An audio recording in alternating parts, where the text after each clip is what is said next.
We are Forestry! And this is the UPLB-CFNR channel.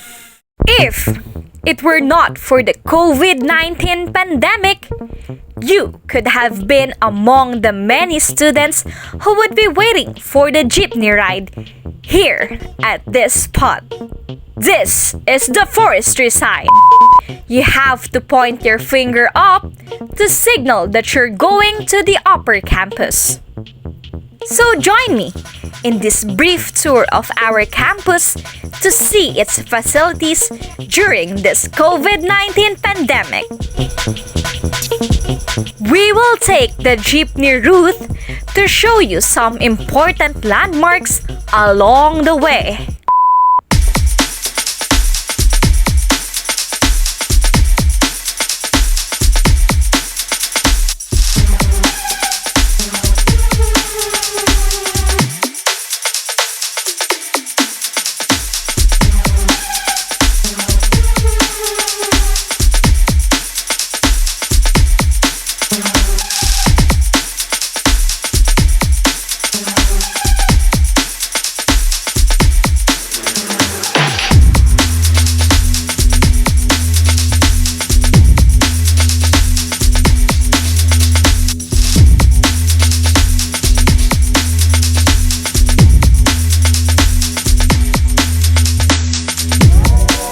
Yes, we are here.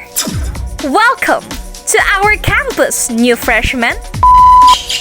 Hi, new freshmen. My name is Karla Piamonte, and I am a graduate of Certificate in Forestry and Bachelor of Science in Forestry program of our beloved College of Forestry and Natural Resources. Join us in this brief walking tour inside of our dear college. Let's go! This is the famous Tamesis tree, which was planted by the first Filipino dean of the CFNR, Forester Florencio R. Tamesis, in 1909 when he was a student of this college. This is the Makiling Botanical Gardens, resting in the 300 hectares of the natural and regrowth forest within Mount Makiling. It is still temporarily closed to the public during the COVID-19 pandemic. Nearby is the Forest Store, a one-stop shop showcasing the products of the partner communities of the CFNR. Next to it is the Emmanuel Bello Hall, which houses the Department of Forest Products and Paper Science. Now, let's walk to the administration building, the Florencio R. Tamesis Hall.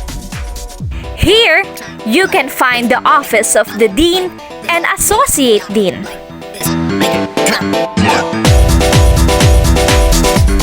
Equally important is the College Secretary's Office, or CSO, which is located in Osiris Valderrama Room. It is where you transact with anything and everything about your progress in your program. Let's have a glimpse of the forestry-based student dormitories.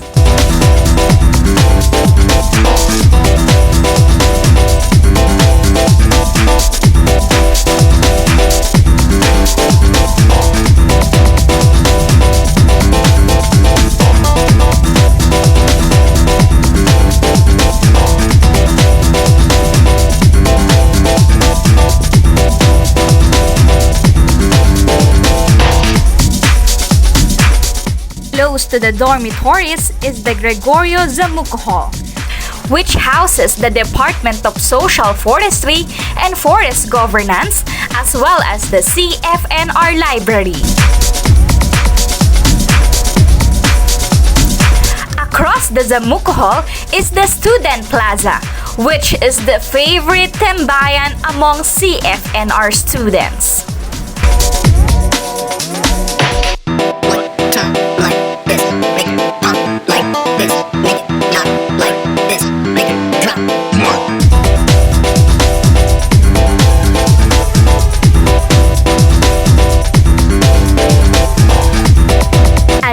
adjacent to the Zamuco Hall is the CFNR Nursery, which is being managed by the Institute of Renewable Natural Resources or IRNR. Let's walk to the Callisto Mabesa Hall. It is home to two academic units, the Department of Forest Biological Sciences or FBS and the Institute of Renewable Natural Resources or IRNR.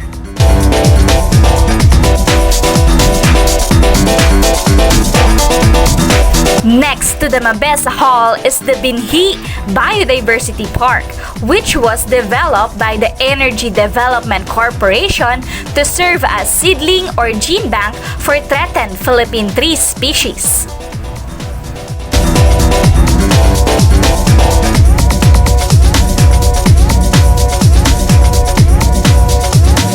And for our last stop, the Arbor Square.